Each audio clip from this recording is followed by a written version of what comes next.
this is an iHeart podcast. Guaranteed human. What if mind control is real? If you could control the behavior of anybody around you, what kind of life would you have? Can you hypnotically persuade someone to buy a car? When you look at your car, you're going to become overwhelmed with such good feelings. Can you hypnotize someone into sleeping with you? I gave her some suggestions to be sexually aroused. Can you get someone to join your cult? NLP was used on me to access my subconscious. Mind Games, a new podcast exploring NLP, aka Neuro-Linguistic Programming. Is it a self-help miracle, a shady hypnosis scam, or both? Listen to Mind Games on the iHeartRadio app, Apple Podcasts, or wherever you get your podcasts. You can scroll the headlines all day and still feel empty.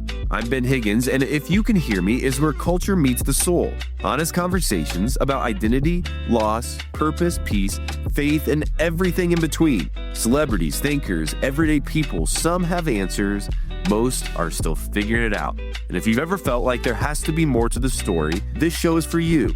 Listen to If You Can Hear Me on the iHeartRadio app, Apple Podcasts, or wherever you get your podcasts. This is Special Agent Regal, Special Agent Bradley Hall. In 2018, the FBI took down a ring of spies working for China's Ministry of State Security, one of the most mysterious intelligence agencies in the world. The Sixth Bureau podcast is a story of the inner workings of the MSS and how one man's ambition and mistakes opened its vault of secrets. Listen to The Sixth Bureau on the iHeartRadio app, Apple Podcasts, or wherever you get your podcasts.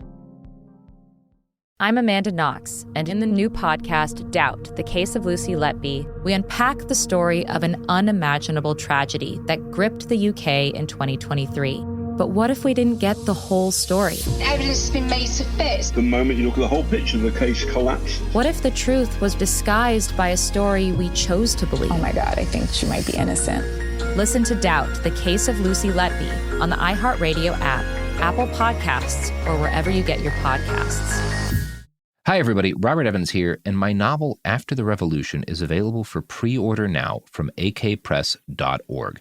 Now, if you go to akpress.org, you can find After the Revolution. Just Google akpress.org, After the Revolution. You'll find a list of participating indie bookstores selling my book, and if you pre-order now from either of these independent bookstores or from AK Press, you'll get a custom signed copy of the book, which I think is pretty cool. You can also pre-order it in physical or in Kindle form from Amazon or pretty much wherever books are sold. So please Google AK Press After the Revolution or find an indie bookstore in your area and pre-order it. You'll get a signed copy and you'll make me very happy.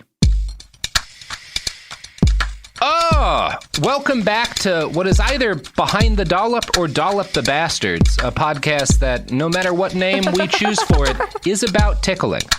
Absolutely. This finally is. That's how you make us feel at home. Thank you. Do you think anyone has ever tickled Kissinger? I can't imagine. I cannot picture it in my head. This is the way he would laugh. Stop it! I'm going to wet my pants. Not my ribs. That makes me want to kill. I just try to imagine him whispering into the ears of a sexual partner something I'm about like to finish. I'm about to finish. I'm going. It'd be more like I'm going to end this. Say I'm a burned corpse. Cannot say continue. I'm a burned corpse. Only one of us makes it out alive. I actually did, while we were taking a break in between episodes, I had a moment where I actually did, for the first time in my life, I felt a profound sense of solidarity with Henry Kissinger. My cat is named Saddam Hussein, and as I was feeding him during the break, I realized, like Kissinger did at one point, he's gotten much bigger. Saddam has gotten much larger than I ever thought he would. I did not anticipate this. Yeah. Well, that's because you named him Saddam. There's a lot to love in what you just said. Mm-hmm. Kissinger and I both made the same mistake. Oh. So, I guess let's get right back down. Let's party. What is for Kissinger memory lane, and it is what for everyone else is Nightmare Avenue. Because this is the story about why Vietnam lasted an extra half decade. Good times. That's nice. We're going to have a fun one here. So, one of the many downsides of an intellectual upbringing like the one Henry Kissinger experienced is that he spent a lot of time surrounded by people you might call political technologists. Now, this is a term I first heard in Ukraine from civilians describing Paul Manafort. That's what they called them, political technologists. Oh, that's where I've heard it. Yeah. Yeah, these like hired guns who come in and help anybody who just happens to like have government money, like do literally anything, right? They're guys like his mentor, Professor Elliott, and like Harvard economist Thomas Schnelling, who advised powerful elected leaders, and like they all of the way in which they think about the mechanisms of government are very mathematic and inhuman, right? Those are the people that Kissinger patterns himself off of. Now, Thomas Schelling, who's a Harvard economist we just introduced, was one of Kissinger's other mentors. And Schelling, at the same time as he's working at Harvard and mentoring Kissinger, is advising the Eisenhower administration on moral calculus in the early stages of the Cold War. Schelling argues moral calculus. Yeah. Have you never talked about that with anybody? Is that not a common conversation? No, sorry, no. I mean, I was terrible at calculus, but I was always moral, so no. Yeah. Well, you can't be moral and no calculus, which is why, like Pol Pot, I'm going to eventually set all of my listeners after people who know math. That's the end goal of this podcast. I'll be right there. How many did we get? We're not sure, sir. No idea. No clue, It's impossible sir. to say. It's no way. Incalculable. People keep trying to tell us, and we just kill them, add them to the pile. Yeah, someone had two numbers, but we were unable to. We can't negotiate it. Yeah. So Schelling is advising the Eisenhower administration on moral calculus in the Cold War. And Schelling's argument is that whether you were, quote, deterring the Russians or your own children, the proper tactic was to figure out the right ratio of threat to incentive. What? So already, Schelling might be the quickest I've ever described a person and had it be clear, like, well, that's a bastard. That's a piece of shit. That's not okay, obviously. So since I have no human feelings, I have to figure out this. And children and murderers are the same. Yeah. Children and the Soviet government only understand one thing: threats. Can I have more ice cream, Dad? Put your hand in the drawer and find out. No.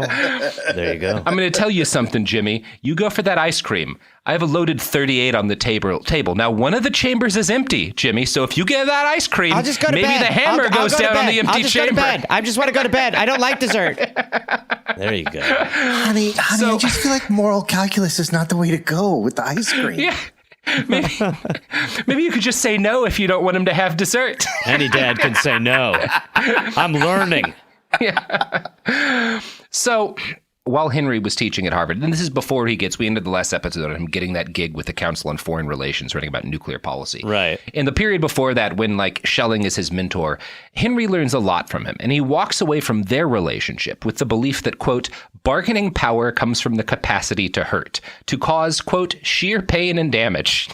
Jesus fucking Christ. You're just kind of waiting for this person to step into the vacuum, essentially, right? Like you're waiting for someone to be like, there's actually a bottom that's under the bottom. You're like, oh my Lord. It's like this shit, like, if that were true, we're all watching this situation unfold between Russia and Ukraine, where you've got like a lot of people with the ability to hurt a lot of people on both sides. Yes. And you know what? It doesn't seem like negotiations are going great. Yeah.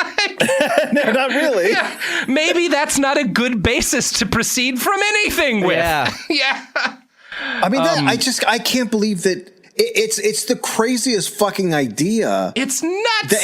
It's not negotiating. Yeah. You go into negotiations, you're like, I'm probably not going to get what I want. We're going to try and get the best we can. And he's just like, how much can I fucking hurt you? And what will you give me? If you spend enough time like I do around like gun culture people on the right in particular, there's these folks who like usually have never done anything like in the military themselves, but they read a bunch of like books by Navy SEALs and shit, and they'll say shit like, you should have a plan to kill everyone in every room you walk into, and like their frame is that like the world's dangerous, you gotta be ready. And I think any reasonable person is like, well, you are someone who should not have a gun. Yeah. Absolutely, you should not have a gun. You are out of your entire damn mind. And this is a guy who should never be negotiating. Yeah, absolutely not. Ready to kill someone is like, but you know what? Don't go into rooms. No, that's just going to be your thing. Don't go anywhere. Stay in your house. You go to one room. Yeah. I could tear your throat, I could reach across the table, tear your throat out, and stab you in the eyes with ice picks. Sir, Okay. we're just talking about what He just price wants the ice suit cream, is. Dan. He just asked you for some ice cream, Dan. So Henry gets his gig at the CFR, and so he's producing for the Council on Foreign Relations for his buddy the Rockefeller. It's supposed to be like a report on how the U.S. it should use nuclear weapons, different ways in which like they could approach it, right? And while he's writing this report, because it's with this think tank, it's a very, very long process getting this out. He also starts working privately on a book of his own titled "Nuclear Weapons and Foreign Policy." And this book is a version of the stuff he wants to write, and this thing he's like fighting to get out with the CFR. B-sides? Yeah, kind of. But also, it's actually very smart what he does. Well, it'll take us a second to get there.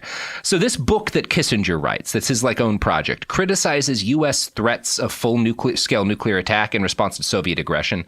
Niall Ferguson sums it up in this way, quote, "With his skill for simplifying and expressing complex ideas, Kissinger put the issue starkly.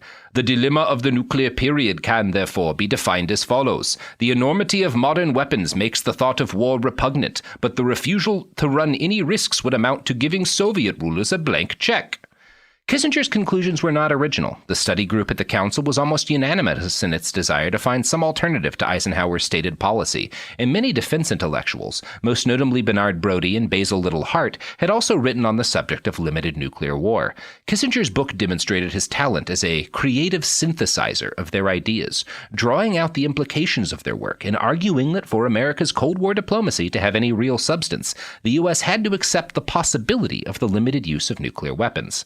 That Kissinger's own solution of limited nuclear war was also highly problematic was less important to many contemporary observers than that it broke free from the straitjacket of the Eisenhower administration's policy. So, but where does he describe like where you would use it? Is it like a tactical battlefield nuke? It's like to win battlefield victories. To like in Vietnam, he will briefly flirt. Well, not even all that briefly, but he will consider using nuclear weapons to cut off train access between Vietnam and China. Which is insane. But isn't it like as a layman? You can cut off trains in another way. Presumably, right? Right? I mean, I've seen the general with Buster Keaton. You can throw some logs on it. There are these other things called bombs, just bombs that would blow up the train. What they are, Kissinger. Yeah. So it really, I mean, it is kind of just itchy trigger finger. And it is like, if you live in the realm of this sort of dark thinking, how are you not going to start, thinking of ways that are just even more vicious, brutal? Well, he's basically saying they need to think we're a chained mad dog. Right. Yeah. And if you let the dog off the leash once and he attacks the postman and then everyone's going to fucking know. Then you don't get mail anymore. Yeah. Then you stop receiving your mail. We've bombed Japan already. Like, everyone gets it. We're already out of our fucking minds. Right. Of course. Oh, my God. Yeah, it's not like it's this theoretical weapon that's never been used, Henry. Yeah. But it worked pretty well as far as making people be like, God damn, they are out of their minds. Yeah, these people are crazy. Holy shit. But it's also, there's a factor here. A part of me wonders if he even really believed about this or cared about whether or not nukes should be used tactically. And if it was more a matter of, this is a big debate of the day. And if I publicly take the most contrarian thing, intellectuals who don't really care about what works, but who care about who's thinking creatively, right? Like, that's the thing. He's like, well, it's not about whether or not his plan would work. It's about we're getting out of this straitjacket Eisenhower's put us in. And it's like, no, that's not all that matters. Finally. Yeah. You know what's really funny, ironic about this is that funny's fun. Places like the Heritage Foundation for years have been saying that Putin would use tactical battlefield nukes, and that's why he's unhinged. That's one of the reasons. Yeah, can you imagine someone doing that?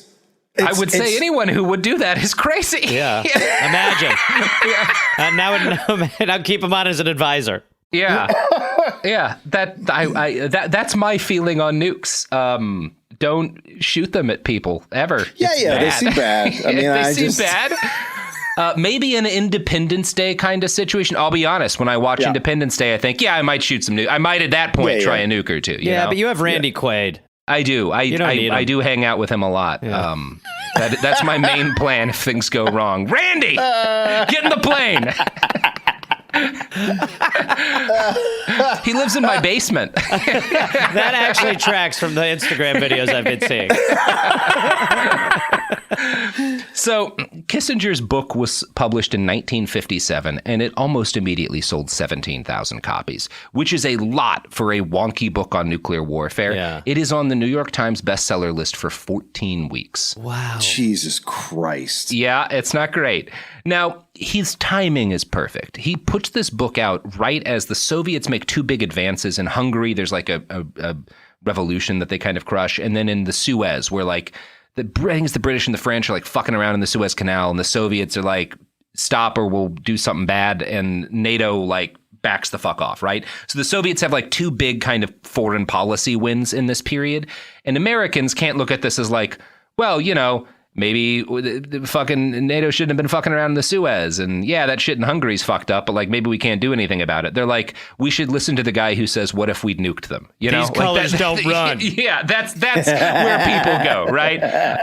They're Americans. They don't take the rational route. No, they hate us for our nuclear freedom. Yeah, they listen to the craziest person in the room about this. That's right. There's a lot of things that you could say about both what happened in Hungary and the Suez crisis that are not, why don't we use nukes more often? But sure. By God, Kissinger knows his audience, you know? Yeah. Kissinger writes this book, and the New York Times, in their review of it, write, for the first time since President Eisenhower took office, officials at the highest government levels are displaying interest in the theory of the little or limited war. The theory of massive retaliation is re-examined. I love that those are that those go together. Those are the options. Yeah, and then it's like the little war is the nuclear war. Like it's the baby war for us. Yeah. Hear me out. Baby nukes, little tiny nukes. Well, yeah. It's like if someone's like, look, we got to decide if which of these is going to be legal. Sarin nerve gas bombs for civilians. Or chlorine gas bombs for civilians. One type of poison gas bomb has to be legal. Like we have to have access. Everyone has to be able to have one kind of poison gas. Less Two is filling. crazy. Tastes great. What if nobody has those? Oh God. But that's not where things go here. So President Eisenhower is given a summary of Kissinger's book because he's the president. They don't read books. Yeah, it's the Cliff Notes. He gets a Cliff Notes, and he recommends it to his Secretary of State, John Foster Dulles, who we have talked about quite a lot on the God. show. It was just, I mean, who like if he's the rational mind. If Dulles is being like, this dude seems a little out of his mind. That's a big problem. That's not great because John Foster Dulles, fucking lunatic. Yeah. Complete lunatic. Yeah. So the vice president at this point is a little dude you might have heard of called Richard Milhous Nixon. He gets photographed with a copy of Henry Kissinger's book, which is not great. I mean, it's actually great foreshadowing. This is not writing a book. A screenplay. This is great. Yeah. Really. This is Right. like season 1 of the Nixon show, and you just like see him with Kissinger's book. But we haven't introduced Kissinger. Right. Good television, Yeah. So the book is successful enough that it provokes Rockefeller, who'd gotten him the job at the CFR, to rush out the report that that Kissinger had been making. And Jesus Christ. Yeah, the report from the CFR concludes the willingness to engage in nuclear war when necessary is part of the price of our freedom. Wow. I mean, the price of our freedom is pretty goddamn pricey, isn't it? That seems it ain't expensive. Yeah. Man. How can we live if we're not dead?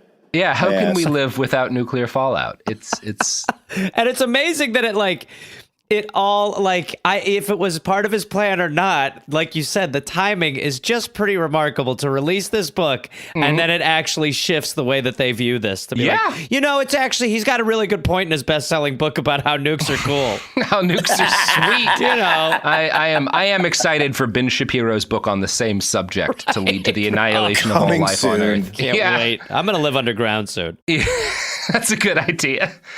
So this report is a weirdly popular. Like, again, this is a report from the center from the CFR, from the Council on Foreign Relations, which is like you don't expect that to go viral, right? Have you read this pamphlet? Have you read this lengthy report study by the CFR? Yeah. I mean, America never lets you down when you're like, oh, that won't happen. No, that's what happens. That won't go. Yeah, big. right. It does.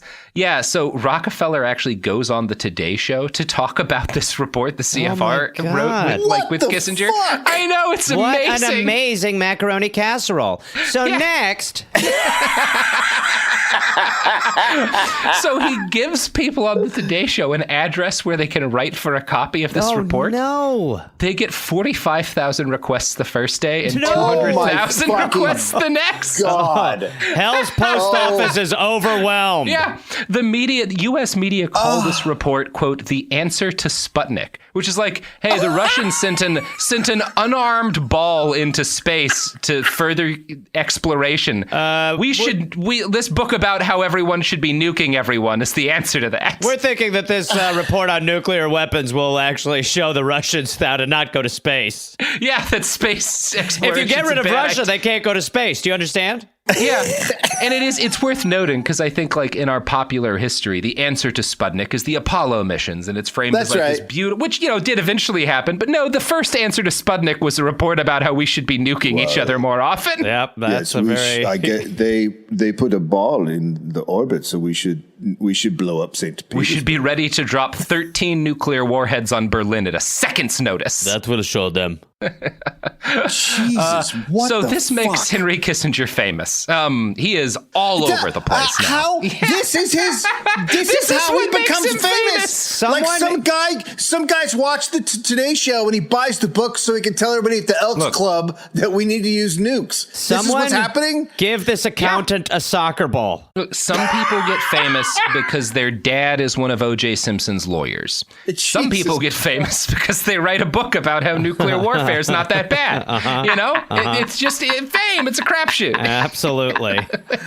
Oh, fuck. Imagine being an anti-nuke person at this point. You're just like, wait, what is going on? No, have you read the report? It's so good. Mm-hmm. We're going to show them they should not be going to space. Yeah. Next time they put a satellite up, we're going to kill everyone in Paraguay. What we need to do is irradiate a country. So on July 14th, 1958, Mike Wallace gives Henry Kissinger his first big break into the public sphere. So, man, what in the fucking Christ is happening? It really is just fucking disgusting because I go through this all the time on our show where I'm like, it is the same shit. But again, it's just media using its platform irresponsibly to normalize things that are fucking batshit. Yeah, it's great. Like 60 Minutes having a fucking whole segment on of the Havana fucking sound. Yeah. Like, is it real? It's not real. Come on, Dave. You know that's real. I suffered from that for 2 years. Those crickets. Oh, man. I will say, like, the stupidest joke that I laugh at every time is, I got Havana syndrome. Having another beer. Never doesn't get a chuckle out of me.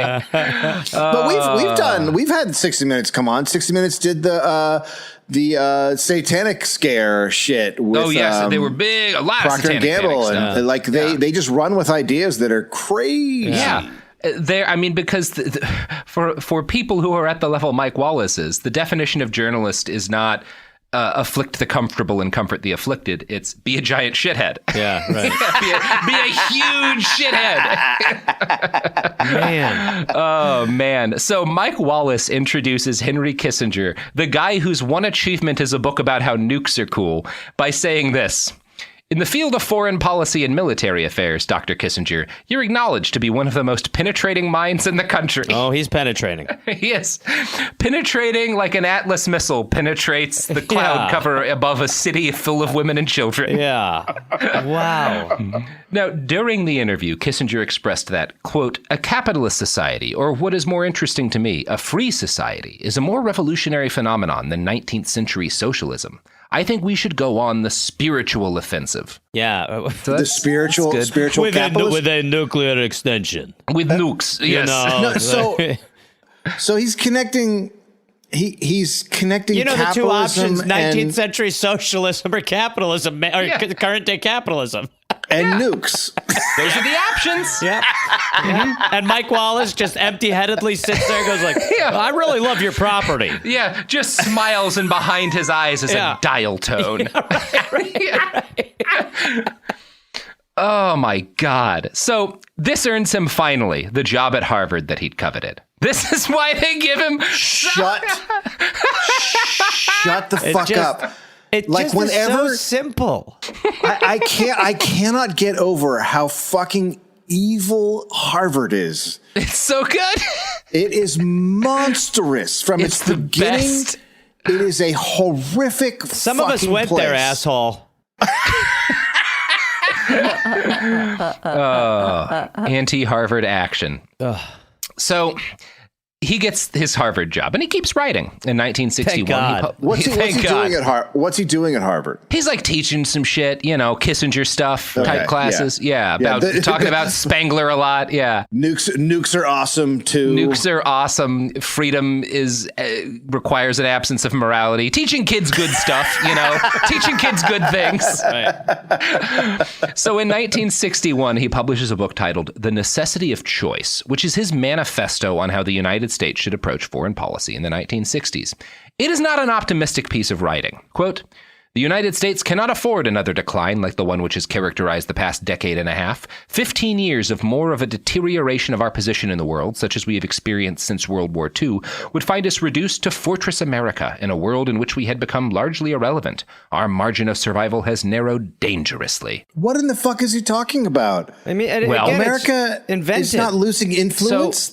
No, this is like the height of American power, obviously, to anyone who's not. But Kissinger he knows this is bullshit. He is part of a group of people who are pushing. Have you guys heard the term missile gap? No. In the early stages of the Kennedy administration, there is suddenly this huge, and this is both like in conversations that people are having in DC and in like the media, there's this constant talk of a missile gap, this idea that the Soviets have outpaced us in missile development and in the number of missiles they have. And there's talk about like there's bomber gaps, there's tank gaps, there's talk about like these gaps between, it's this idea that is totally bullshit. Not that the Soviets have not made a lot of weapons. Soviet Union makes plenty of weapons, but there is no point in the Cold War in which the United States is like out fucking gunned to any degree that like could be anyone reasonable could call like a missile gap. It just does not happen. It feels like we're still responding to that today to be like, first by a long shot. Yeah.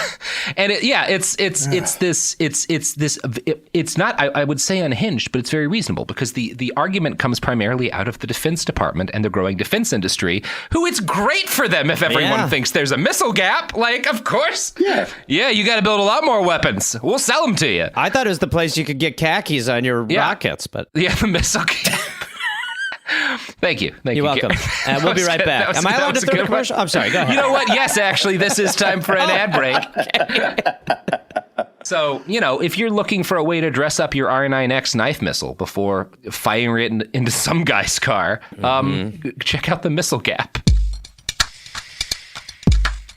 Hi, this is Jill Winterstein, host of the Spirit Daughter podcast, where we talk about astrology, natal charts, and how to step into your most vibrant life. And I just sat down with a Minnie Driver. The Irish traveller said when I was 16, you're going to have a terrible time with men. Actor, storyteller, and unapologetic Aquarian visionary. Aquarius is all about freedom-loving and different perspectives, and I find a lot of people with strong placements in Aquarius are misunderstood. A Sun and Venus in Aquarius in her 7th house spark her unconventional approach to partnership. He really has taught me to embrace people sleeping in different rooms, on different houses, in different places, but just an embracing of the isness of it all. If you're navigating your own transformation or just want a chart-side view into how a leading artist integrates astrology, creativity, and real life, this episode is a must listen. Listen to the Spirit Daughter podcast starting on February 24th on the iHeartRadio app, Apple Podcasts, or wherever you listen to your podcasts. What if mind control is real? If you could control the behavior of anybody around you, what kind of life would you have? Can you hypnotically persuade someone to buy a car? When you look at your car, you're going to become overwhelmed with such good feelings. Can you hypnotize someone into sleeping with you? I gave her some suggestions to be sexually aroused. Can you get someone to join your cult? NLP was used on me to access my subconscious. NLP, aka Neuro-Linguistic Programming, is a blend of hypnosis, linguistics, and psychology. Fans say it's like finally getting a user manual for your brain. It's about engineering consciousness. Mind Games is the story of NLP. Its crazy cast of disciples and the fake doctor who invented it at a New Age commune and sold it to guys in suits. He stood trial for murder and got acquitted. The biggest mind game of all? NLP might actually work. This is wild. Listen to Mind Games on the iHeartRadio app, Apple Podcasts, or wherever you get your podcasts. What do you do when the headlines don't explain what's happening inside of you? I'm Ben Higgins, and if you can hear me is where culture meets the soul, a place for real conversation. Each episode, I sit down with people from all walks of life, celebrities, thinkers, and everyday folks, and we go deeper than the polished story. We talk about what drives us, what shapes us, and what gives us hope. We get honest about the big stuff, identity when you don't recognize yourself anymore, loss that changes you, purpose when success isn't enough, peace when your mind won't slow down, faith when it's complicated. Some guests have answers. Most are still figuring it out. If you've ever felt like there has to be more to the story, this show is for you. Listen to If You Can Hear Me on the iHeartRadio app, Apple Podcasts, or wherever you get your podcasts. China's Ministry of State Security is one of the most mysterious and powerful spy agencies in the world. But in 2017, the FBI got inside. This is Special Agent Regal, Special Agent Bradley Hall. This MSS officer has no idea the U.S. government is onto him. But the FBI has his chats, texts, emails, even his personal diary. Hear how they got it on the 6th Bureau podcast. I now have several terabytes of an MSS officer, no doubt, no question, of his life. And that's a unicorn. No one had ever seen anything like that. It was unbelievable. This is a story of the inner workings of the MSS and how one man's ambition and mistakes opened its vault of secrets. Listen to the 6th Bureau on the iHeartRadio app, Apple Podcasts, or wherever you get your podcasts. We are back.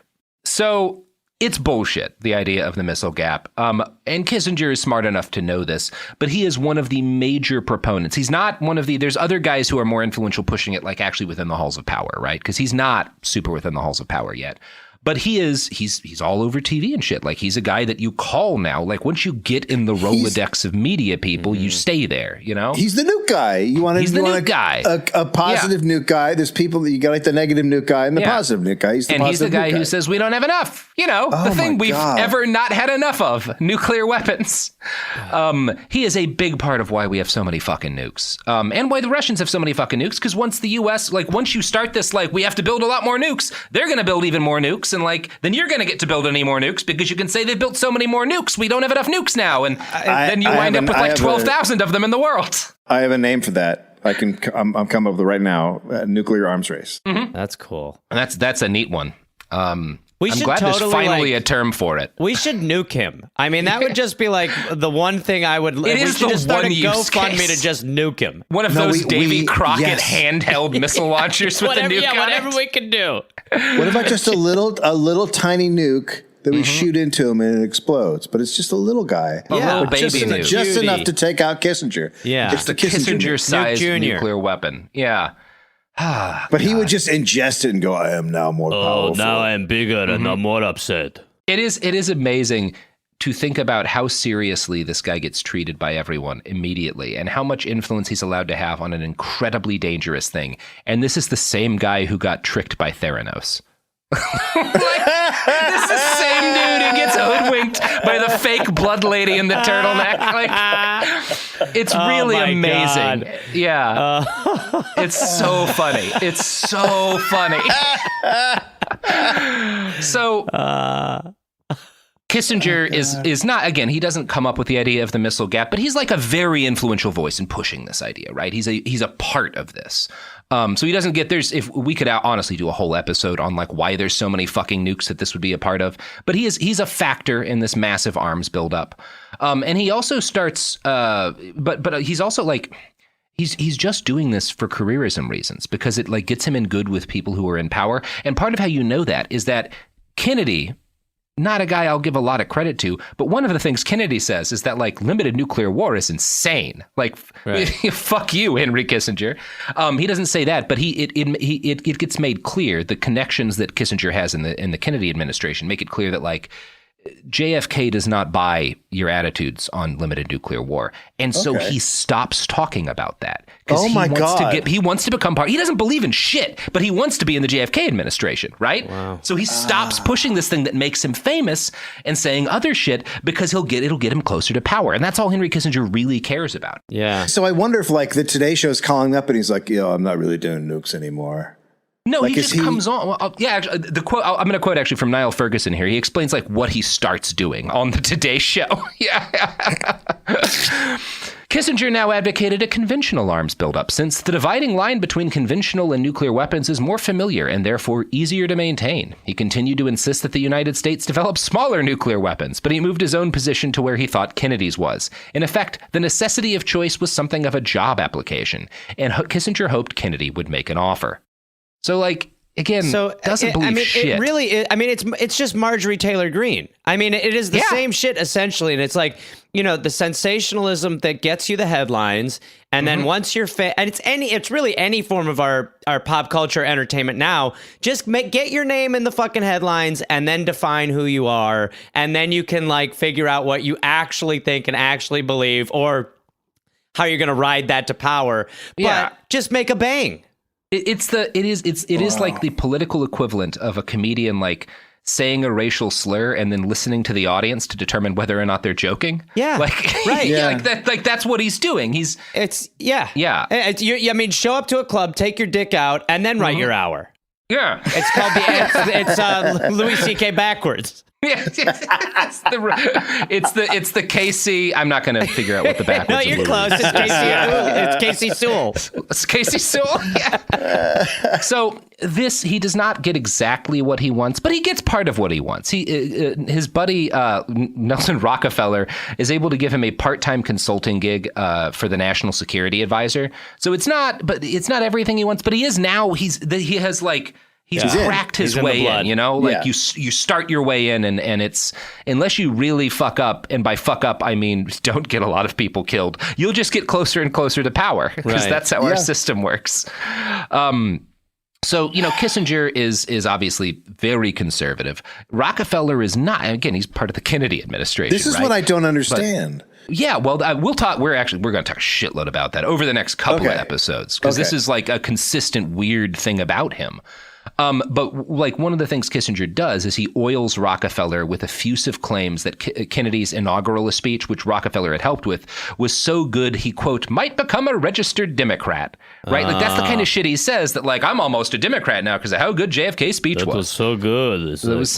Again, he doesn't believe in shit. Like he does. I can't overemphasize that. Other than that, Henry Kissinger should be very close to power. He believes strongly in that. Yeah. And he believes in that biased as much as anyone's ever believed in the Bible. Right. But, he does not believe in ideas I'd outside like to of sing that happy birthday to the president if at all possible. I saw what Marilyn did, and let me tell you. It was sort of testament to lover Kennedy next birthday for me to say. Happy birthday, Mr. President. Would you like to see why they call me Kissinger? Oh, no, I'm standing over this vent and look at what they're doing to my sport coat. Oh. See, that's the fan art I want of Henry Kissinger. Of him just trying to fuck JFK with every bit of charm in his German body. Oh, dear. Nobody told me subway go over vent. Oh, look at this. You're going to see everything. Oh, there goes my nuke. So JFK is eventually assassinated by Bernard Montgomery Sanders, and LBJ takes over. Mm-hmm. Oh yeah, I mean history is a I gotta read this stuff. Banquet. Mm-hmm. I've got a pamphlet for you. I printed it home myself. That's my length. So LBJ is the president now, and LBJ is like between LBJ and JFK, it's like a decade, that the Democrats are in power, and LBJ is very good at exercising power, right? Yes. And he's also not super into Henry Kissinger. He's not against Henry Kissinger either, but Henry kind of is kept in this weird, like, he's on the margins of power during this period of time, right? Finally. Which is frustrating. Yeah. Well, not really, because while he's there's no breathers. There's no breathers, Gareth. Awesome. Thanks. Good to hear. While he's kind of on the margins, he's able to build connections with as many Republican lawmakers and their aides as he does with Democrats, right? Like that's what he's doing while he's doing these like part-time gigs with the NSC and stuff. Is he's making friends with everybody he can. There is nobody. He's just a fucking networker. Like he is just a supreme networker. Yeah. Right. There is so much. When I was a kid in speech and debate, one of the other kids in the debate team with me was obsessed with Kissinger, like read his books and stuff, thought he would. Christ. And this was this thing that I heard too from like family members and stuff that like, well, he wasn't always right, but he was doing the hardest job anyone's ever had. And he was just this really genius man. And you can't really argue with him if you read about what he was saying. And it's like, no, he didn't believe in shit. He was a genius at making people like him. And that allowed him to do a lot of horrible things. Yeah. Which I guess like anyone who's really dangerous in politics is that's as a version of that guy, right? Yes. Like, yes, 100%. Yeah. Like that's all of them. But he's an interesting kind of that guy. And as a result, probably the most toxic kind of that guy we've ever had in the United States. Wow. Which is saying something. I mean, really a lot of really something. bad people in charge here. Yeah. Quite an honor. But yeah. So yeah, he makes all these connections. He cultivates them, and he keeps his name in the news, right? That's a big part of why he's able to do what he does later. Is he keeps going on TV, he keeps being on the radio, he keeps being quoted and like cited and interviewed by journalists for articles. Henry makes it known that like if you're a journalist, I'm easy to reach. I will always give you a quote. You can always reach Henry Kissinger for like a line or two on this thing, you know. Right. Which is very smart of him. Yeah. It's very dumb and shameful and horrible for the journalists who fuck him. But like it's great for learned. Henry. Yeah, Thank God that they've learned. Thank God that doesn't happen anymore. Yep. Now I turn to the New York Times story published today that described Nazis assaulting a book club as men with a swastika flag. Oh, Jesus. I mean, Christ. Someone pointed out, well, the article calls them Nazis. It's just all of the social media they describe them that way. And I was like, oh, I'm sorry. I can't explain to you why I feel worse about that, but I do. Yeah, it was not just a dumb error. It was calculated. Yeah. Moral calculus. It's moral calculus, right? Good shit. So the professor cultivates connections. Yeah, he gets good. And he goes to Vietnam at one point, and he makes connections with a bunch of people in Vietnam who are able to talk to not just the South, but the North Vietnamese government. Like that's the thing he consciously does is like, I want to be able to take the temperature of like guys, which is not like, I would say actually like the most reasonable thing he does if you think you're going to be in power. Like, yeah, it's good. You probably want to be able to talk to those guys, even though we're fighting with them. That's not an unreasonable thing. He will use it badly. Right. Who's he doing that on the part of? Just himself? Yeah. What? Well, he is working. He has a gig with the guy. He's like an advisor to the National Security Council. And he's a known academic. You know, he's probably being like, you know, I'm an academic. I'm trying to understand the dimensions of this. And like, I want to talk to everybody. I'm a very fair-minded man. I don't let ideology get in the way, yada, yada, yada. Like one of the things about Henry Kissinger too, like he's as good. He fucking is buddies with Mao. Like he's great at talking with people who are communists and stuff. Right. As long as you like Henry Kissinger and what he's selling, he'll sell it to anybody. You know, it's so crazy. It's wild that like he must have eyes that just start spinning and like you just have to get close to notice that he's got hypnotic eyes. You're like, oh, he isn't so bad now that I'm talking to him. You know, let's think about Vietnam for a second, right? If you're going to war in Vietnam, Gareth, right? If you decide, Gareth Reynolds, I'm going to go to war in Vietnam, how long do you think it would take you to realize that was a bad idea? It would be, Gareth Reynolds, it would be instantaneous. Pretty quickly. Very quickly. I mean, the second that David, we start... Yeah. Can I ask a question? Which side am I fighting on? The not Vietnamese side. Okay, then really quick. Yeah, really quick. I feel like you could take Vietnam, David. Dave could handle it way better than I could. They're not going to see it coming. I would certainly be the guy who they'd be like, we broke him. We broke him before we even shouted at him. I'd be like, I'm sorry, I didn't mean to show up with pants that were already pissed in. I know one thing about me, and that's that if things got really, really chaotic and bad, that I I kind of thrive in that environment. Yeah, Dave, you'd be like, Dave, we don't have time to eat their brains. He'd be like, shut up, I'm figuring out what they know. It's like Dr. Manhattan ending the Vietnam War.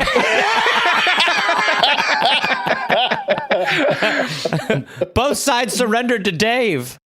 In the mid-'60s, which is fairly early on considering how late the Vietnam War goes, it is clear to people, especially a lot of people protesting in the United States, that like, oh shit, this ain't going great, right? Yeah. Like, it's not hard for people. There are people who buy into the U.S. propaganda, but like people who are actually privy to information on the war are aware that it is not going well. Kissinger still decides we should escalate things. And I'm going to quote again from Kissinger's Shadow by Greg Grandin.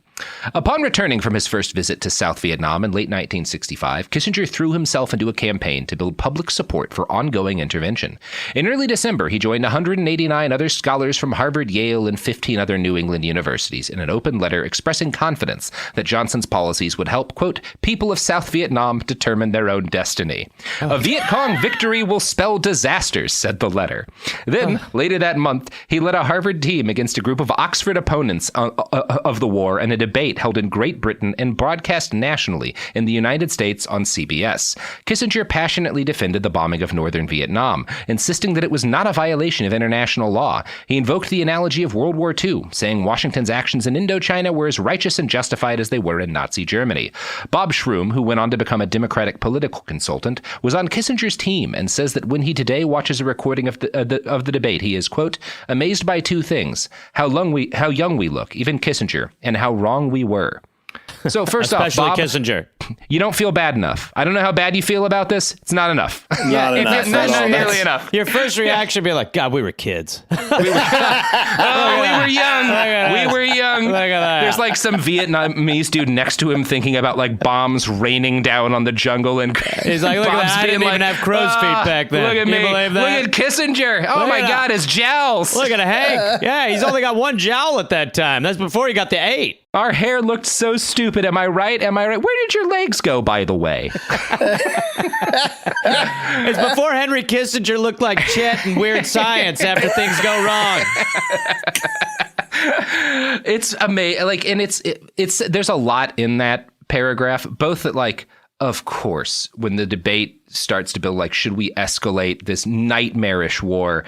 One of the first things that happens is that a bunch of fucking New England universities decide to have a debate about it. Yeah, right. Like, that's the right. Yeah, like, let's let everyone hear. Let's have the best arguments of both sides about whether or not we should bomb these people. Minds. Yeah. Like, first off, fuck everyone involved in this, even the people arguing against the war a little bit. Like, just don't do that's bad. The premise. Yeah, the premise alone, is bad. Yeah.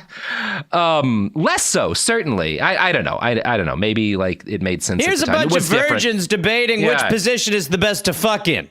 What the hell? Why is this instead of the debate like, hey, why are we there? Like, really? Why? Sorry, that's we're not debating that. We're not asking that. That's not a question for the debate. And it is, again, it's like, and you can see just about how comprehensively wrong these people are. That, like, number one, this idea that this will help the people of South Vietnam determine their own destiny. Which like, is the South Vietnamese government was a dictatorship the entire time the war was going on. Right. It was not any more democratic in any meaningful sense than northern Vietnam. And also, like, a Viet Cong victory will spell disasters. Like, there's plenty of things to criticize the Vietnamese government for, but like broadly on an international level, it's like fine. It's like a country seems to be doing all right. Like, like better than a lot of places. Like, it's fine. During COVID. Yeah, did a pretty good job at COVID. Like, you know, it didn't seem like a disaster. Maybe if we hadn't killed 5 million people, things would be even better. It seems like it couldn't hurt.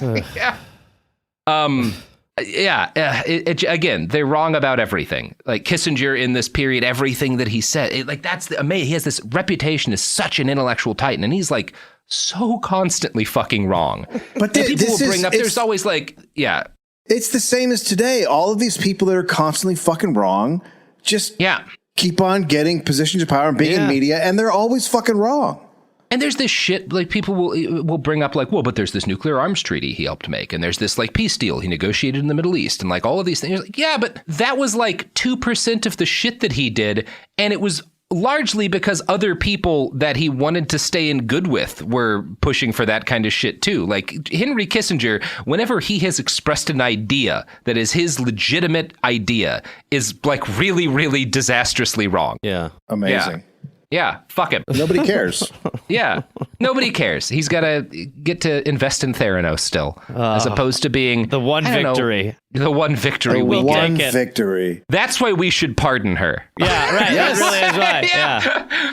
Look, you stole a lot of money, but you made Henry Kissinger look kind of stupid. We're going to release you to come up with another scheme to take more money from this bag of shit. But you don't get to make a company anymore, but we're going to have cameras follow you. Think of yourself as a prank show. Yeah. Have you seen Punk'd? Okay. We're talking about Theranos Punk, but it's just every week for Henry Kissinger. Yeah. You're going to put on mustaches and like fake wigs, and you're just going to try to fuck with them. You're telling me this is a way for me to get a longer spine? I mean, I'd love to give a little money. This popcorn has 0 calories. I can't believe what I'm hearing. But you know what's awesome about that story is that she's a younger female Kissinger. Yeah.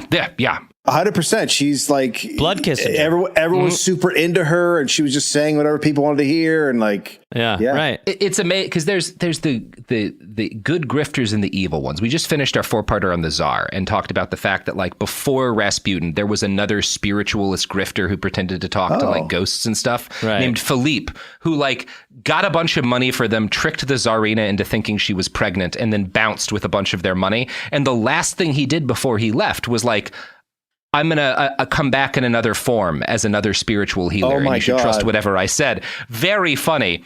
Took all the money and ran. And when he died, it was found out that he had been paying for the mortgages and rentals of like 52 impoverished families. Perfect guy. Like the opposite of Kissinger.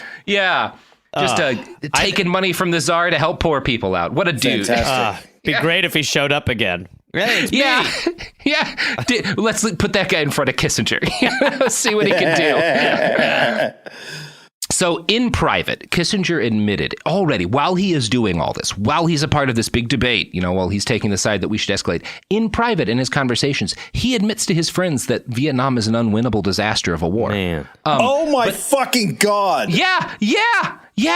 He defended it in public, though, because there was at least a 50% chance the Democrats were going to stay in power after the next election. That is unreal. And he didn't want to give up on a chance of having a job. I think in a lot of times you do. I guess he's a little different because he's such a shapeshifter. Yeah. But, I think, and it's just the way we are, you are like, they can't just be that base evil. Yeah. He sure can. But he is.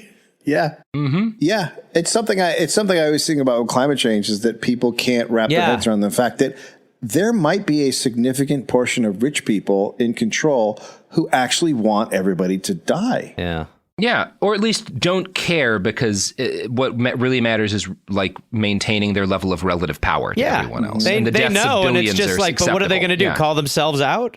Yeah. It's cool. So it is cool. Obviously, and it's one of those things, I don't actually know that he really believed that Vietnam was a disaster, because he may have been lying to his friends when he said that, because he wants to keep a bridge to the other side open, it's impossible to say, because he's fucking Henry Kissinger. Is it possible there's 2 Kissingers? Yes. Okay. What if there's 6? Oh, that'd be amazing. And if they ever touch, Cambodia will be, you know what? Okay. Yeah. So the fact that Kissinger in private would be like, yeah, Vietnam, what a fuck up. And in public would be like, let me Ben Shapiro about Vietnam Let's to you. win this. That really pissed off a lot of his friends, including the political scientist Hans Morgenthau. Kissinger had admitted to Morgenthau that the war was unwinnable, even while he continued to go on in the media and advocate expanded saturation bombing. Morgenthau found this deeply disappointing, but Henry was increasingly tailoring his public statements to the ear of a man who was already a fan of his work. Richard Milhous Nixon. Can we get some sound effects? A lightning whips across the screen and a wolf howls. Yeah. In comes the pterodactyl. Which we'll do a whole Nixon episode one of these days. A lot of our Kissinger series will also be about Nixon, because you can't unwrap the two men, You can't. So there are 2 Kissingers. Yeah, one of them is Richard Nixon. Yeah. So by the end of 1968, as the presidential race between Vice President Hubert Humphrey and former Vice President Richard Nixon heats up, Kissinger's profile had raised enough that he was seen as the frontrunner for a serious foreign policy job in either potential administration. As time went on, yeah. He's got a gig no matter what, baby. It's just unbelievable. He's the Raytheon of people. Can't lose. So as time goes on, though, he increasingly leans towards Nixon, which surprises his friends, whom he had told, quote, Richard Nixon is the most dangerous of all the men running to have as president. But I want him to give me a gig, but, I can't wait to work with him. I need job. Satan looked like he good.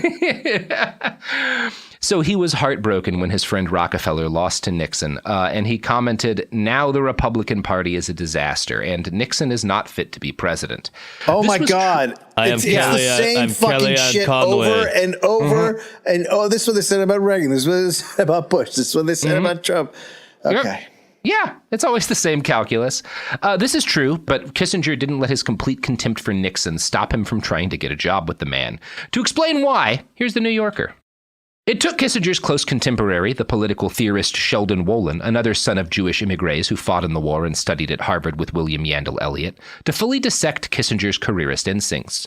On the surface, Wolin observed, Kissinger would have appeared a mismatch for the anti-elitist Nixon, but the pairing was perfect. Nixon needed someone who could elevate his opportunism to a higher plane of purpose and make him feel like a great figure in the drama of history.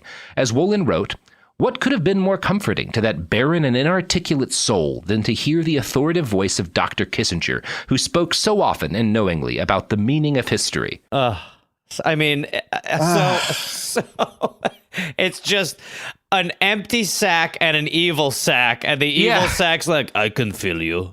Yeah, well, I need to be filled. Evil, as long as someone can fill me. Somebody's got to fill me up. Somebody's got to load me with something. Oh, that feels nice. Agnew's not gonna do it. Put all that black bile down inside of me. Thank you, Hank. Oh boy, Gareth, he doesn't call him Hank, but we'll get to that later. Okay. Come on, Spanky. It's a lot worse than that, Gareth. All right. So, in 1968, the Johnson administration was carrying out an extensive series of negotiations between South and North Vietnam in an attempt to secure an end to the war.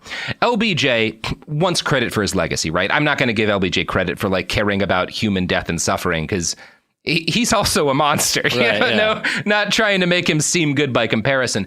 But he sees ending the war both as a way to I want to go out on a good note, and also this is going to, if he could even secure a significant ceasefire, that would help Humphrey get reelected, right? Because nobody in the U.S. is very pro the Vietnam War. Within the majority of most voters are very anti it. So that's kind of the play that LBJ is making. He wants to end the war in order to help Humphrey win. Over the course of the election year, his Secretary of State, National Security Advisor, and his Secretary of Defense, Clark Gifford, became aware that something was amiss. Some of the moves that the South Vietnamese government made, which threatened the negotiations, seemed bizarre. They would take these wild changes where it's suddenly South Vietnam's not willing to negotiate. What the fuck? We had worked all this out. Why are you guys pulling out at the last minute? North Vietnam's willing to come to the table.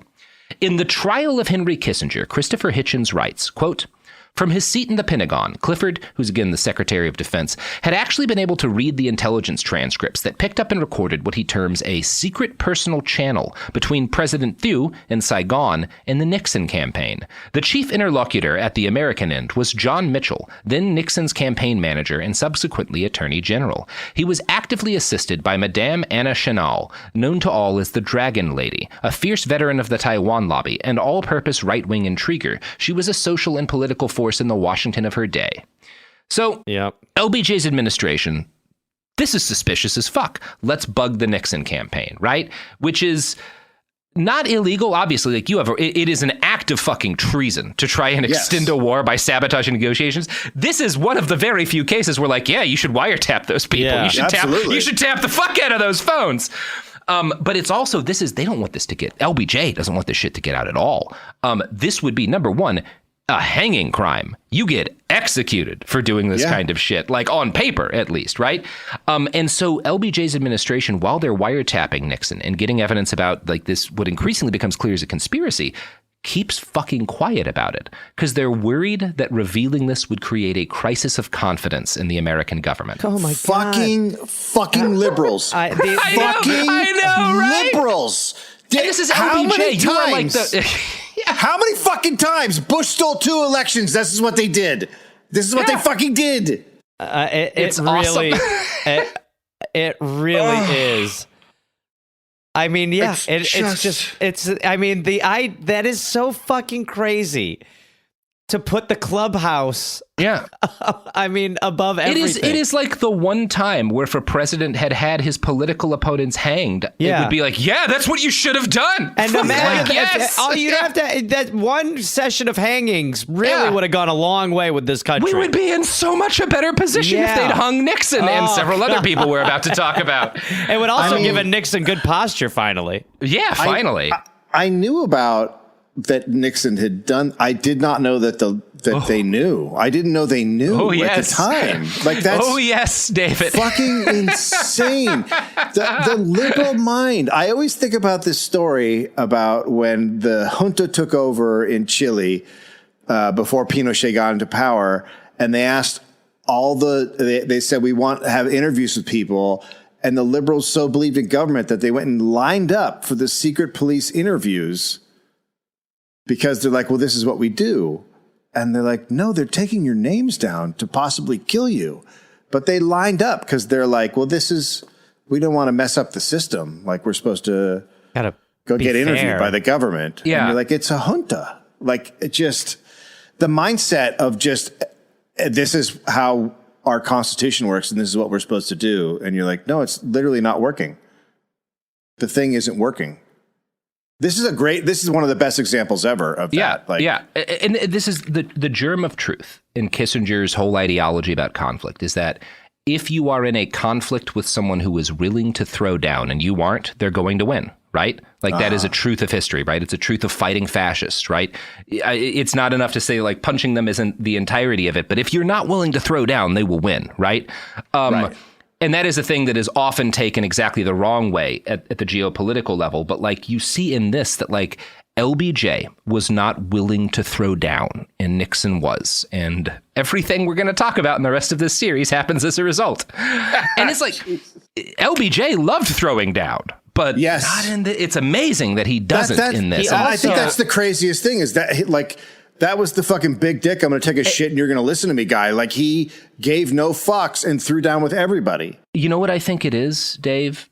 I think for all of his many, many, many flaws and evil acts committed, I think LBJ believed in things. Yeah. And Nixon and Kissinger don't. He wouldn't throw down, but he would throw to ads. I always say, Robert, do you agree with that? Yeah, I would, because, LBJ was famous for whipping his dick, which he called Jumbo out at all times. He once pissed on a Secret Service agent at a party because he couldn't get to the bathroom easily enough. That's the secret.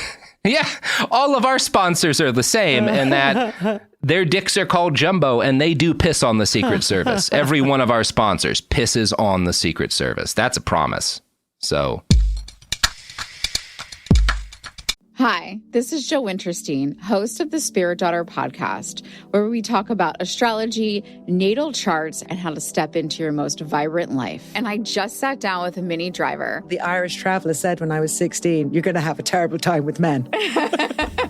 Actor, storyteller, and unapologetic Aquarian visionary. Aquarius is all about freedom loving and different perspectives. And I find a lot of people with strong placements in Aquarius are misunderstood. A Sun and Venus in Aquarius in her 7th house spark her unconventional approach to partnership. He really has taught me to embrace people sleeping in different rooms, on different houses, in different places, but just an embracing of the isness of it all. If you're navigating your own transformation or just want a chart-side view into how a leading artist integrates astrology, creativity, and real life, this episode is a must listen. Listen to the Spirit Daughter podcast starting on February 24th on the iHeartRadio app, Apple Podcasts, or wherever you listen to your podcasts. What if mind control is real? If you could control the behavior of anybody around you, what kind of life would you have? Can you hypnotically persuade someone to buy a car? When you look at your car, you're going to become overwhelmed with such good feelings. Can you hypnotize someone into sleeping with you? I gave her some suggestions to be sexually aroused.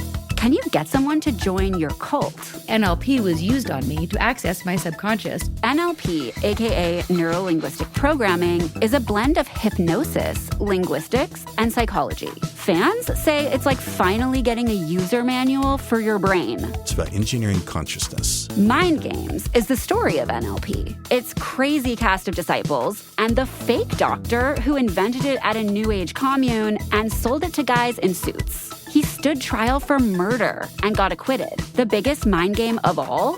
NLP might actually work. This is wild. Listen to Mind Games on the iHeartRadio app, Apple Podcasts, or wherever you get your podcasts.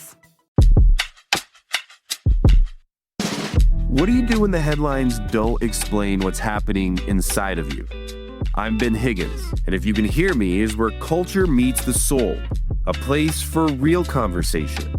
Each episode, I sit down with people from all walks of life, celebrities, thinkers, and everyday folks, and we go deeper than the polished story. We talk about what drives us, what shapes us, and what gives us hope. We get honest about the big stuff: identity when you don't recognize yourself anymore, loss that changes you, purpose when success isn't enough, peace when your mind won't slow down, faith when it's complicated. Some guests have answers. Most are still figuring it out. If you've ever felt like there has to be more to the story, this show is for you. Listen to If You Can Hear Me on the iHeartRadio app, Apple Podcasts, or wherever you get your podcasts. In 2023, a story gripped the UK, evoking horror and disbelief. The nurse who should have been in charge of caring for tiny babies is now the most prolific child killer in modern British history. Everyone thought they knew how it ended. A verdict, a villain, a nurse named Lucy Letby. Lucy Letby has been found guilty. But what if we didn't get the whole story? The moment you look at the whole picture, the case collapses. I'm Amanda Knox, and in the new podcast, Doubt, the Case of Lucy Letby, we follow the evidence and hear from the people that lived it to ask what really happened when the world decided who Lucy Letby was. No voicing of any skepticism or doubt. It'll cause so much harm at every single level of the British establishment of this is wrong. Listen to Doubt, the Case of Lucy Letby on the iHeartRadio app, Apple Podcasts, or wherever you get your podcasts. We're back! Oh, boy. Good times. So, South Vietnam pulls out of the negotiations, right? I think they're happening in Paris. And I haven't really gone into detail about what happened up to this point because those details are very obscure to the American people. What is publicly known is that North Vietnam and South Vietnam are supposed to come to the table, have this big negotiation to try to come to some way in which the war can come to an end. And South Vietnam, after a bunch of throwing a bunch of wrenches in the process, finally just backs out entirely, right? And so the negotiations don't happen and the war continues. That's what everybody sees. You know, if you're just a dude paying attention on the news, that's what you're aware of happening here. LBJ's administration knows something sketchy is going on between Nixon and the South Vietnamese government, but even for them, they don't know precisely what happened. Here's what happened. As part of the negotiations, LBJ offered the North Vietnamese a bombing halt. Now, you can see why this is very enticing for Hanoi, right? Because being bombed is not pleasant, and the U.S. was doing a lot of it. So this is what LBJ's hey, I will fucking stop bombing Vietnam if you guys will come to the table and talk about stuff. And the North Vietnamese government, not being made entirely of soulless cockroaches, is well, okay, that's a pretty good offer, actually. Yeah. We were bombing so hard, we actually dropped John McCain. Yeah, we did drop John McCain. You guys might have caught him. You can keep him for a while. He'll come back into the picture. It'll be a big problem. He'll also, weirdly enough, be the least objectionable Republican elected leader for a long time. So it's a mess. Just so you guys know, that's our future hero. Yeah, he and Jesse the Body Ventura will be the only conservative voices against torture. So heads up. It is amazing watching that old clip of Jesse Ventura on The View being the most reasonable American in fucking early 2000s. Yeah. Yes. Next to Gilbert Gottfried, at least. Yeah. It's actually not Gilbert Gottfried. It's me in an alternative universe. So, yeah, this is a very enticing offer for Hanoi, the bombing cessation. And it's good enough. If you won't bomb us anymore, yeah, maybe we can concede on some stuff. If you're not murdering people en masse, yeah, of course we'll negotiate with you. Sounds pretty good. Yeah. Nixon cannot let this happen. This would be a disaster. Vietnam not getting bombed, he sees as the worst case scenario, even though he is campaigning on ending the war, by the way. Right. That's Nixon's big promise. I'm going to get us out of the... But on my watch. Right. That happens before. What am I campaigning on? Yeah. So Nixon uses his back channel to the South Vietnamese government to get them to torpedo their end of the negotiations because the government of South Vietnam is frightened, obviously, that the U.S. is going to stop bombing North Vietnam. So if you're following along, something should be obvious at this point. Since the Johnson administration was negotiating secretly with North Vietnam, there should have been no way for the government in Saigon to know that LBJ had proposed a bombing halt. But obviously Saigon knew, which means there was a secret informant within the Johnson administration passing information to the Nixon administration and sharing a lot of top secret data with Saigon. So the big question is, who could possibly be so deep into both camps that he could feed information from one to the other? Forrest! Oh my God. That's right, baby. Should be executed for treason. Absolutely should be executed for treason. My God. Slowly.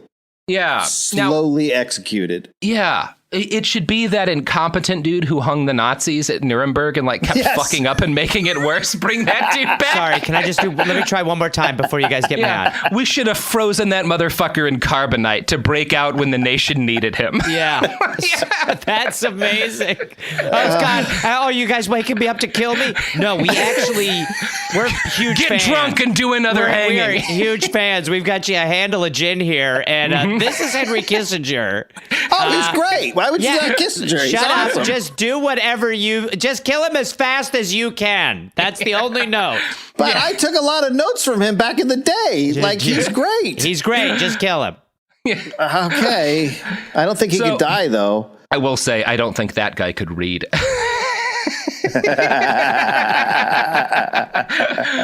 So obviously Kissinger is the back channel who is spreading this information. Now, in his own memoirs, Nixon later admitted to hearing about the proposed bombing halt through what he termed as a highly unusual channel. Christopher Hitchens continues. It was more unusual even than he acknowledged. Kissinger had until then been a devoted partisan of Nelson Rockefeller, the matchlessly wealthy prince of liberal republicanism. His contempt for the person and policies of Richard Nixon was undisguised. Indeed, President Johnson's Paris negotiators, led by Averell Harriman, considered Kissinger to be almost one of themselves. He had made himself helpful as Rockefeller's chief foreign policy advisor by supplying French intermediaries with their own contacts in Hanoi. Henry was the only person outside of the government that we were authorized to discuss the negotiations with, says Richard Holbrook. We trusted him. It is not stretching the truth to say that the Nixon campaign had a secret source within the U.S. negotiating team. So the likelihood of a bombing halt, wrote Nixon, came as no real surprise to me. He added, I told Haldeman that Mitchell should continue his liaison with Kissinger and that we should honor his desire to keep his role completely confidential. So this is all out in the open now. Nixon really just never shut the fuck up. I mean, he was sure just, didn't. He was like the drunk guy at a party who would just sort of tell you whatever. Honestly, he's the guy Donald Trump might put a hand on and be like, hey man, you're saying too much. You should, you're saying some stuff that you probably shouldn't now, Dick. I think you might regret this Dick, later. slow down. You're saying a lot of stuff you probably shouldn't. And I'm on Twitter. That is just so crazy and just says it all, and it's gotten worse. I mean, it's just fucking bonkers. Now, the bombing halt was planned for October 23rd, but thanks to Kissinger, the Nixon campaign was able to lobby South Vietnam to increase their demands suddenly at the bargaining table, which wrecked attempted agreements being made with North Vietnam. This, there's a process. This happens back and forth until the bombing halt is completely scuttled and peace negotiations fall apart. Since all this was happening behind closed doors, Humphrey never got to present the possibility of a bombing halt to the American people. Nixon avoided having to take any stance of any kind on the issue, because obviously as the peace candidate, he couldn't say you shouldn't do it, right? right? He didn't even want it to come up at all. The Johnson administration made one final attempt to push through a bombing halt at the end of October, but the South Vietnamese government, warned by Kissinger via Nixon, preempted this with a surprise boycott of the peace talks. Now, while all this is happening, Kissinger is also advising the Humphrey campaign and is so respected there that he was considered a shoo-in for a senior job if they'd managed to win. Jesus, there's 3 of them. Democrats are so fucking stupid. I know, right? There's 3 of them. There's 3 Kissingers. No, you're just fucking enemy. Humphrey walking around. I got my buddy Henry's. I'm gonna give him a good old job. I'll tell you what. That's our buddy you're talking about, mister. Yeah. And then I can never get over the fact that Hillary walked around with him during the fucking campaign. It's amazing. He wasn't really walking, to be fair, Dave. he fucking is. He's like one of those episodes of Frasier where he's dating 2 women at the same time and trying to keep it secret that they're at the same restaurant. He's like that's policy Henry Jack Tripper. It's very funny, except for all of the millions and millions who die. Well, let me ask you that. So, do you have the numbers on where the deaths were at in Vietnam? Oh, you don't and even where they want to ended know up? this. Like, I'll get you that. Actually, I'll get you that in a minute. Why did I ask? Yeah, Nixon grows convinced of Kissinger's value during this period of time too, and he becomes a shoo-in for a senior job there. He was particularly impressed by the skill with which Kissinger protected his identity as the leaker from the Humphrey campaign. Nixon later wrote, "One factor that had most convinced me of Kissinger's credibility was the length to which he went to protect his secrecy." What a terrible... I mean, that's just not a good personality trait. It's really not. It's actually not. When down is up, it is, but not normally. This guy is the best double agent. He's so fucking great. He'll fucking... Boy, this guy's an unbelievable shitbag liar. I mean, honestly, it makes sense that Nixon would be super into that. Oh, yeah. Wow, this guy's a real piece of shit. Holy and I'm Dick Nixon. This guy could lie to you. Yeah, let me tell you, as a liar.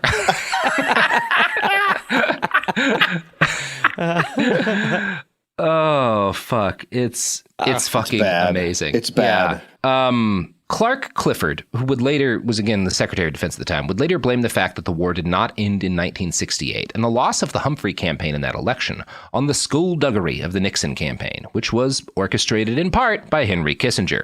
Quote, "The activities of the Nixon team went far beyond the bounds of justifiable political combat. It constituted direct interference in the activities of the executive branch and the responsibilities of the chief executive, the only people with authority to negotiate on behalf of the nation.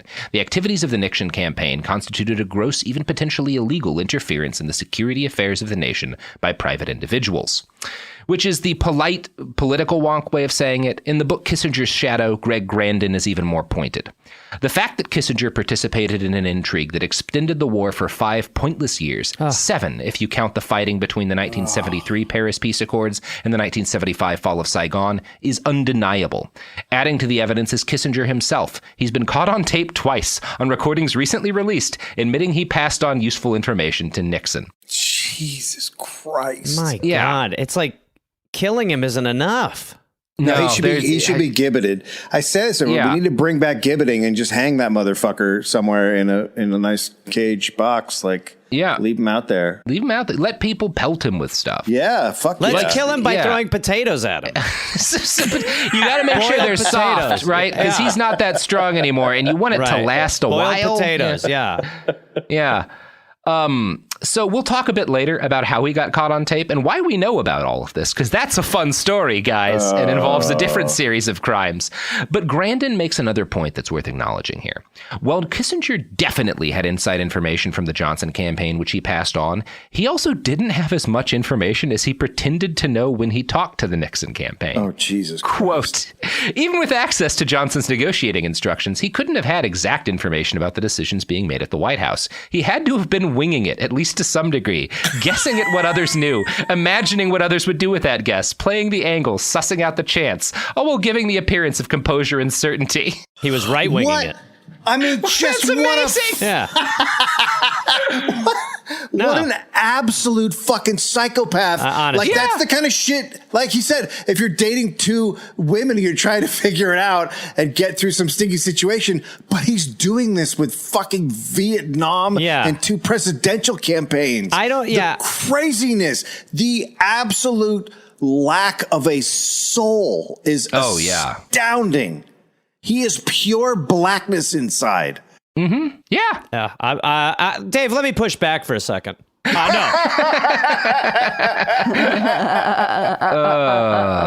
God. Wow. Yeah. You can't. I mean, it's hard to even speak to it because it's like look.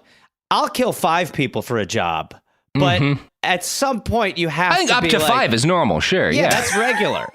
Yeah. But to just I don't know. He killed. I mean, how many Vietnamese died after that? Like so many. We're talking. Was it like 1 million died in the whole war, or is it more than 1 million? No, I mean it is because you also have to include the people who died in Cambodia and Laos and in Vietnam. We're going to get into more of this in episode 3.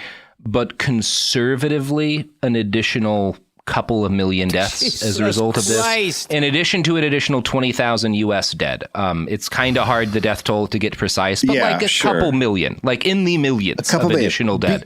Because continuing to this day, by the way, because I was just going to say, people still die because he wanted a job. Yeah, because he wanted a gig. He's essentially lying in a job interview like you would if you had no fast food experience and were at Del Taco, except millions of people are dying. Yeah, it's awesome. Holy, the crazy He's thing, such a bad person. the crazy the thing you've done here is you've humanized the situation for me. Yeah, because. Like, I can understand that there's evil people out there and they do stuff like they want to bomb Cambodia, they want to do this other stuff. But when you take it to a level where it's a guy winging it in a meeting, it takes on a whole different flavor of evil that is something, because now that's something we can all understand. We've all been in a situation where we're like, this guy did a thing and then I did and you're just trying to get through a situation. Yeah. We've all experienced that. None of us have experienced giving the green light to, dropping bombs and killing people. But that I get. And I feel in my bones of like, well, holy shit, but you're doing that with millions of people's lives on the line. It is this thing where the idea I had always had before I really got into him was that like, well, he was involved in all of these horrible things that I knew he was involved in. But like, I assumed it was from a wonky perspective of like he believed strongly in the need to fight these wars and that anything was justified. And so he did these horrible things because he believed we were in this like civilizational struggle and certain things were necessary in that. And like he had all of these different kind of very complex moral beliefs that he wrote dozens of books about explaining why he did the things. At the end of the day, no, motherfucker wanted a gig. Yeah. And by the way, it's not like he would have been out of politics. Even in his downtime, he was like, he was gigging. Like, it's just like he would have been patiently waiting for another administration, or he would have been working in LB, whatever, or like, No, he didn't want to work at Uncle Chuckle Fox. Yeah. He didn't want to work at Uncle Chuckle Fox. He wanted the gig at Charlie Goodnight's. Like, I want to work in the Premier Club. It's unreal. Yeah, like he literally like did that's the thing. He didn't just do this for a job. He did this for like one of the 2 jobs and the one he kind of didn't want as much. Yeah. The guy, fucking conscionable. Yeah, it's really hard to like, it is hard in like, I think it's easier to understand now what he did. It's hard to like judge him adequately in moral terms that are even like comprehensible because it's so much out there. Yeah, it's hard to process. It really is one of those like, say what you will about the tenets of nihilism, dude, at least it's an ethos moments where it's like, I'm thinking about like people like fucking Saddam or whatever, where it's like, yeah, that was a piece of shit. There were definitely some things he believed though. Like there's pieces of shit out like fucking out there who like there are things they believe, and Kissinger just believes he should be close to power. Kissinger, his political doctrine was Kissinger. He's like, I'm really smart. I should be in the top game, and I just want to be there. It's awesome. Yeah, I like how he thinks his childhood didn't fuck with him. Yeah, like, dude, bro. Yeah. What, you know, it'd be even better if all of this was happening and it was just because like he was like, I know I can get so many more chicks if I'm in the White House. Yeah. Like if that was the whole reason for it, he's just like, I just want to get laid. Look, it is not a non-factor. Wait, is he married right now or is he single?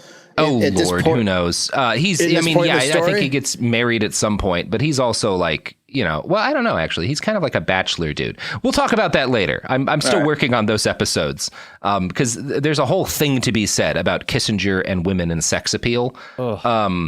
He was married twice. Yeah, he definitely was married at points, but he's also like kind of a playboy. Oh God, we'll go back in time a little bit and talk about some of that later. He was married. His first marriage was 1949 to 1964. So I don't think he's not remarried again until 74. Yeah, so I don't think he's married in this little hub. Yeah.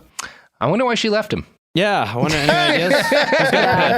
No idea. So he's the only guy who comes black. Mm-hmm. I haven't written the episode yet, but I have several pages of people talking about Henry Kissinger's sex appeal on the news that are real blackpilling, as the kids say.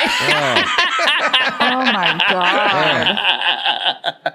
Not good. So Nixon wins the 68 election. Obviously, he gets inaugurated in 1969. The Vietnam War continues on for half a decade-ish.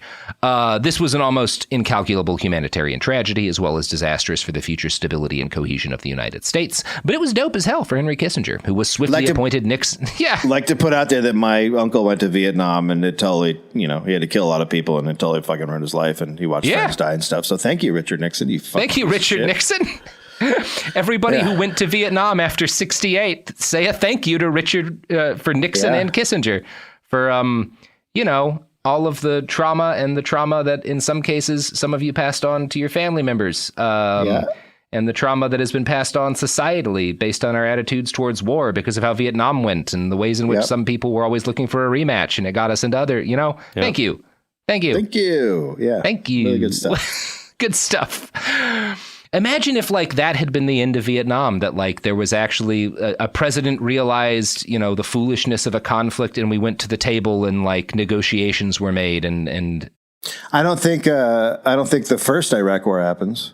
The invasion of Panama doesn't happen. You would think that for how long Vietnam dragged on, that would have actually been a lesson to not go into conflicts, aimless conflict. Yeah. But, so I guess no.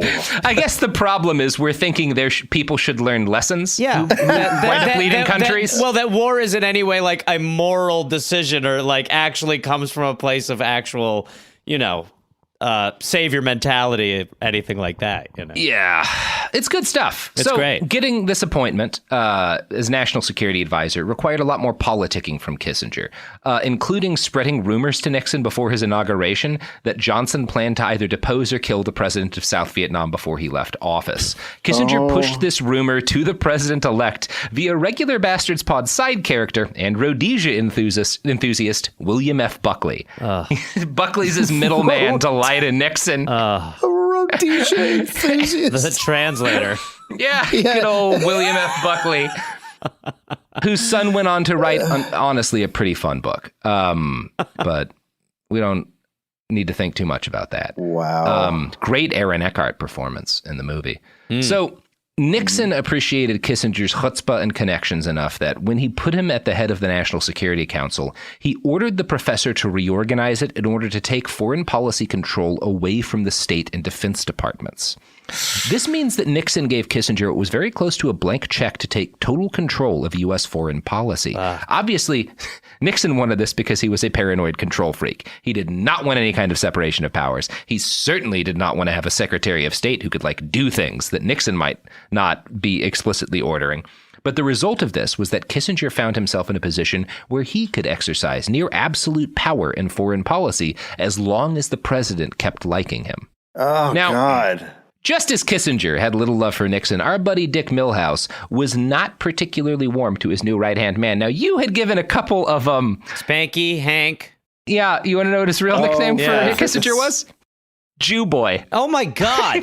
Jesus Christ. I mean, it's Nixon. It is Nixon, but it's I mean, I thought we would be jumping off of the name a little bit. He's just like, what am I going to call you? Spanky? Hank? No. Little Jew boy.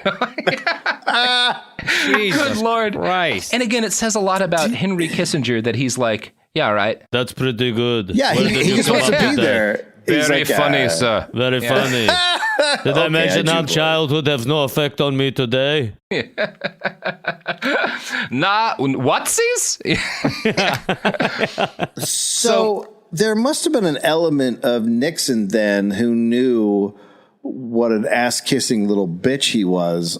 Oh, yeah. Because he's belittling him to his face. Oh, yeah. And knowing he'll stick around. It's why you get hired for these jobs, because it's just like, it's not, you know, an empty vacuum who is going to be your right-hand man is still, you know, there's security in that. There's secrecy in that. He's like a vacuum, Gareth, in that he'll suck Nixon's dick, but he's also like a toilet in that he'll take Nixon's shit. You know, that's Henry Kissinger. He's a blumpkin. He's a dick-sucking toilet. He's a human. He's one of those human blumpkin. Yeah. He's like, the Toto toilet is pretty effective, but have you ever had a dick-sucking toilet? The shit or come either way. I'm ready for it, baby. Henry Kissinger. Sophie, can the title be Henry Kissinger Dick-Sucking Toilet? It's also pretty. Okay, we got it next. All right. I do draw the line. Speaking of dick-sucking toilets, it is time for a commercial break. That is who sponsors our podcast. Raytheon's new dick-sucking toilet. Well, it is going to fire a missile at a busload of children, but that's just the Raytheon. You know, we can't avoid it. We're contractually obligated. Yeah, it's how it works. Mm-hmm. So Nixon announced Kissinger's appointment as the national security advisor before he had even picked a secretary of state, which is an unprecedented move. He announced Henry as, quote, and this is again in his like public announcement to the country, as, quote, a man who is known to all people who are interested in foreign policy is perhaps one of the major scholars in America and the world in this area. And he acknowledged that, while Kissinger had never held a full-time government job before, he had Nixon's confidence to bring in a whole new foreign policy team, quote, new men to develop new ideas. Now, the conservative media of the day immediately roared into gear, hailing Henry Kissinger as an unprecedented policy genius, the man necessary to get America back on track after nearly a decade of disastrous war under Democratic presidents. William F. Buckley wrote, not since Florence Nightingale has any public figure received such universal acclamation. Oh, for fuck's sake. Why you gotta ruin her?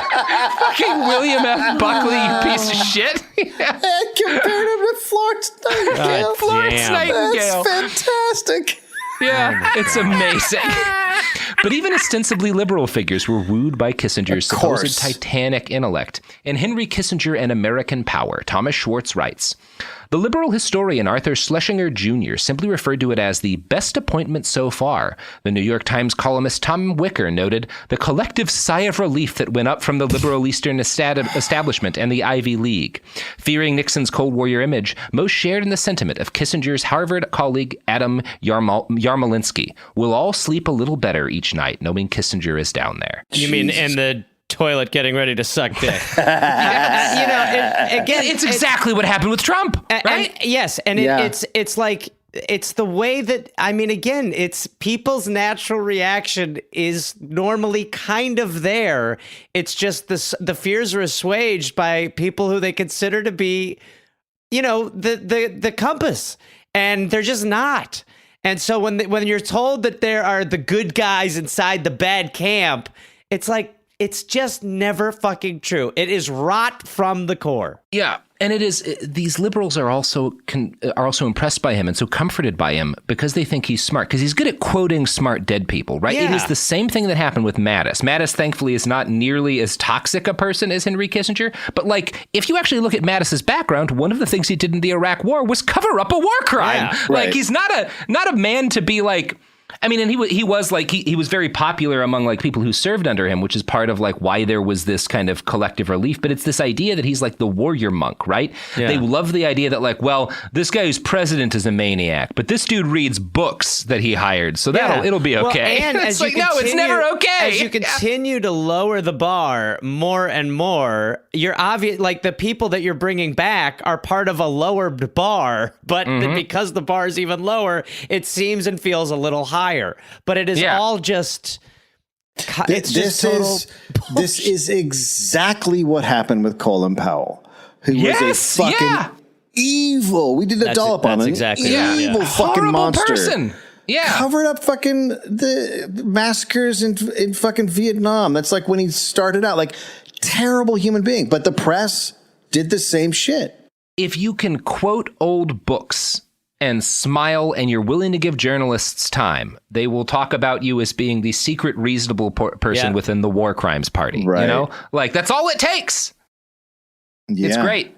It's just really the same thing as if you're a Nazi who reads books, you can get a New York Times profile. Yes, or dress nicely. Yeah. Yeah, or you'll get on 60 Minutes or whatever, you know? It's don't trust people who want you to think they're smart. Yep. That's never a good sign. Smart people. It's the same thing with like people who want you to believe they're dangerous. If they want you to believe something specific about them, they're lying about it. That's how people work. And how about if a doctor wants to get on the news to talk about COVID and be famous on the news, that's actually not a doctor you should listen to. Not a great guy. No. But also, I mean, it's from the same publications and the same networks. The idea that you continue to listen to these sources about what is right and what is wrong just because they have fancy terms like senior policy advice. It's like it's all fucking it's days of our lives. They're actors. These are teleprompters. Yeah, and they don't know any more than you about anything that matters as a general rule. Every now and then you get, but like even like within agencies that are heavily like medical oriented, like the CDC, where you would expect them to have a lot of specialized knowledge, it doesn't necessarily mean they're going to do a good job. But like the New York Times comfortably lied about Iraq. Yeah, it's not great. So during the transition from the Johnson to Nixon administration, U.S. military command began to act under what General Creighton Abrams described as a total war mindset against the infrastructure of the Viet Cong insurgency. This began with a 6-month operation to clear the Mekong Delta, codenamed Operation Speedy Express. This would prove to be the first major military operation that both Nixon and Kissinger oversaw, and it was a titanic bloodbath. There is a good article on this operation in The Nation, and the title of the article is A My Lai a Month. Oh my God. Yeah, so it's bad. Oh my God. Yeah. Now, the My Lai massacre had occurred in 1968, before Nixon or Kissinger were in power. You know, that ain't on them. And Seymour Hersh didn't break the story until 69, which is the year that they come to power. And this slaughter of 500 civilians by U.S. troops was horrific enough. But within a few months of taking power, Speedy Express had exceeded it many times. Quote from The Nation. An inkling that something terrible had taken place in the Mekong Delta appeared in a most unlikely source, a formerly confidential September 1969 senior officer debriefing report by none other than the commander of the 9th Division, then Major General Julian Ewell, who came to be known inside the military as the Butcher of the Delta because of his single-minded fixation on body count. In the reports, copies of which were sent to Westmoreland's office and to other high-ranking officials, Ewell candidly noted that while the 9th Division stressed the discriminate and selective use of firepower in some areas of the Delta, where this emphasis wasn't applied or wasn't feasible, the countryside looked like the Verdun battlefields, the site of a notoriously bloody World War I battle. That December, a document produced by the National Liberation Front sharpened the picture.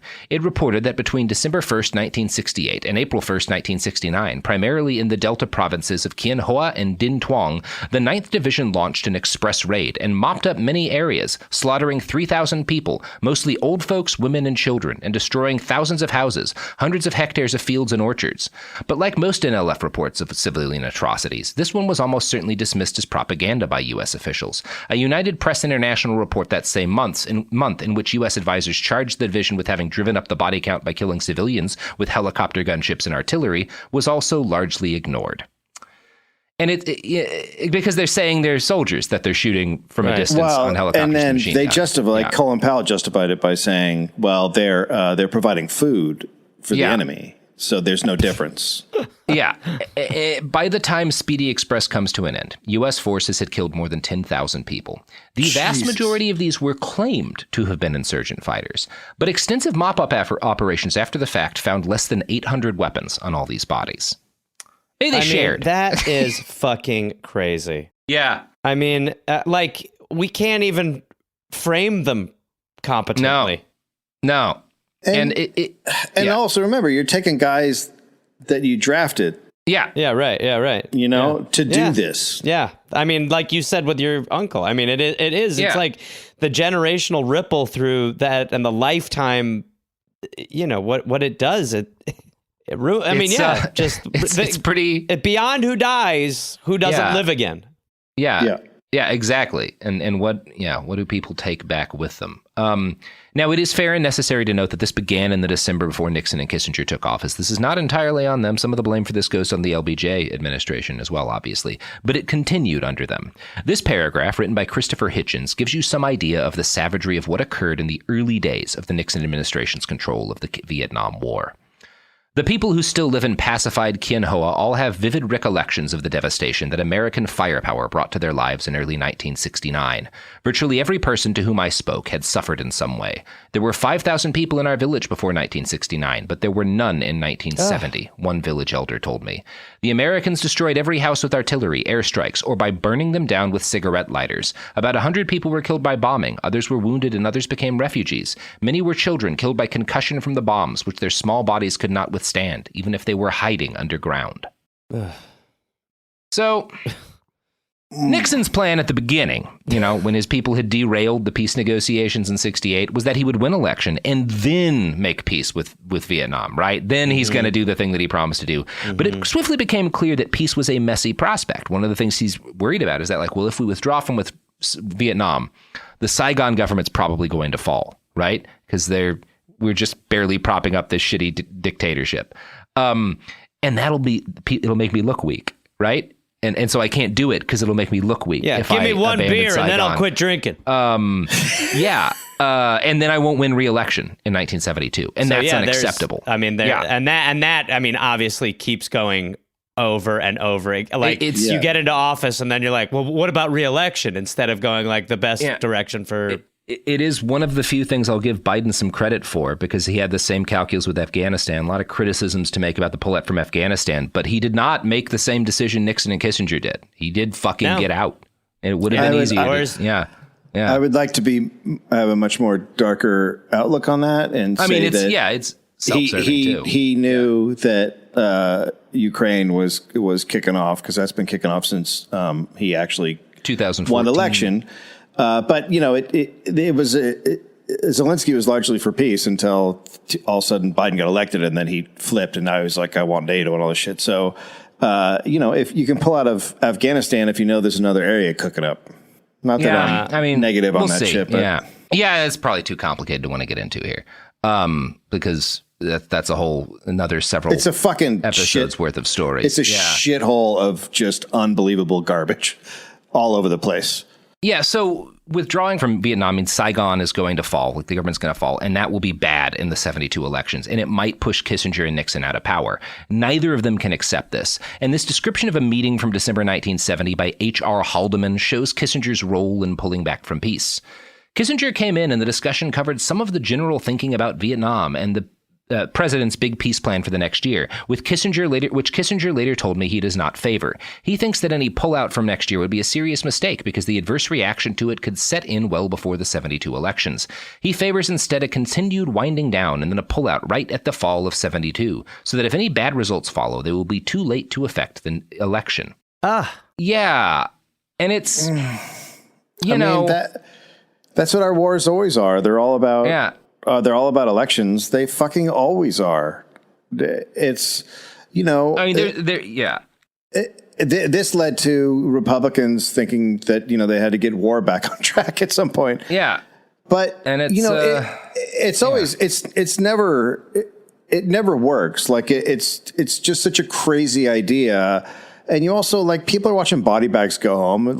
No one's happy about anything that's going on. No. And they just kind of, I mean, that's part of why it keeps going is this kind of craven knowledge that like, well, the worst thing that could happen is we don't get reelected. Yeah. At no point is he thinking about any of the human beings involved, even any of the American human beings involved. It's just like, well, we can't be losing re-election, you know? Imagine if Kissinger was damaged from his childhood, how bad things would get.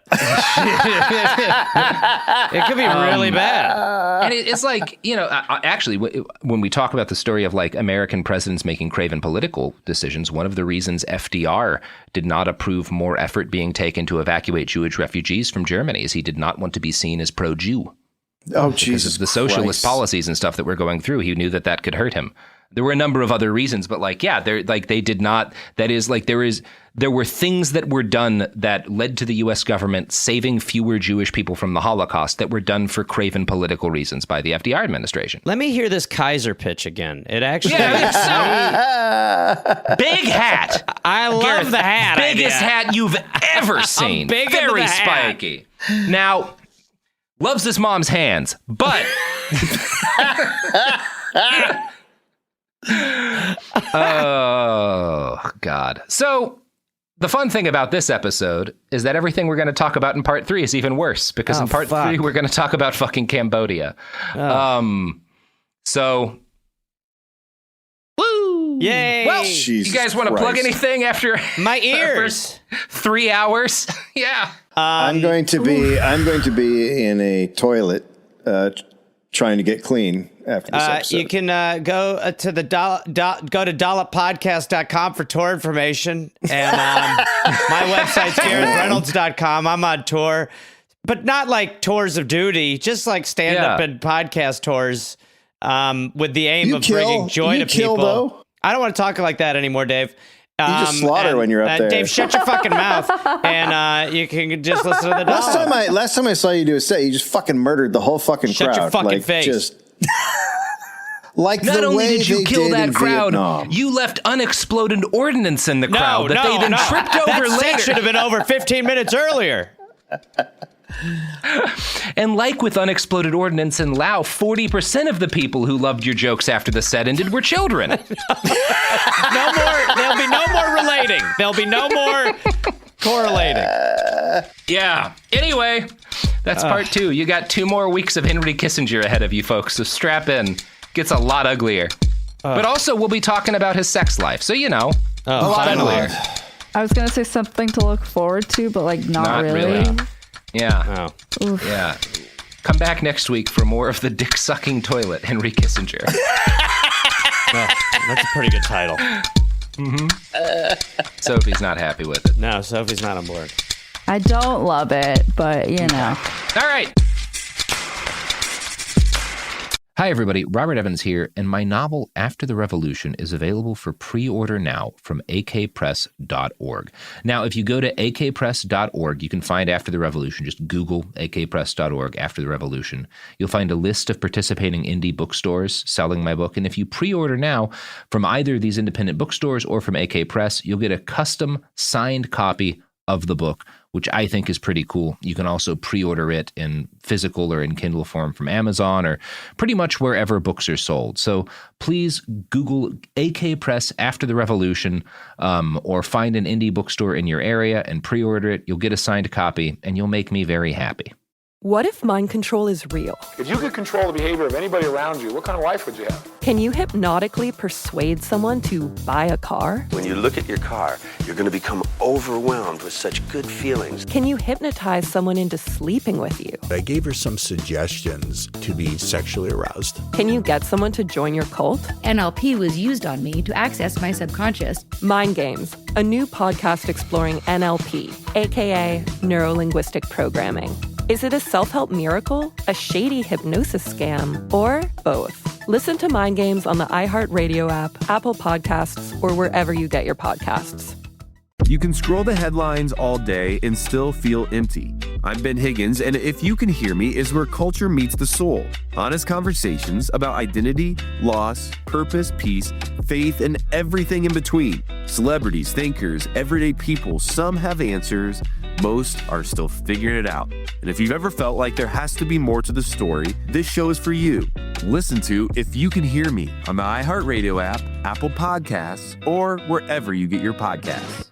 Hi, it's Jill Winterstein, host of the Spirit Daughter podcast, where we talk about astrology, natal charts, and how to step into your most vibrant life. And today I'm talking with my dear friend, Krista Williams. It can change you in the best way possible. Dance with the change, dance with the breakdowns. The embodiment of Pisces intuition with Capricorn power moves. So I'm like delusionally proud of my chart. Listen to the Spirit Daughter podcast starting on February 24th on the iHeartRadio app, Apple Podcasts, or wherever you listen to your podcasts.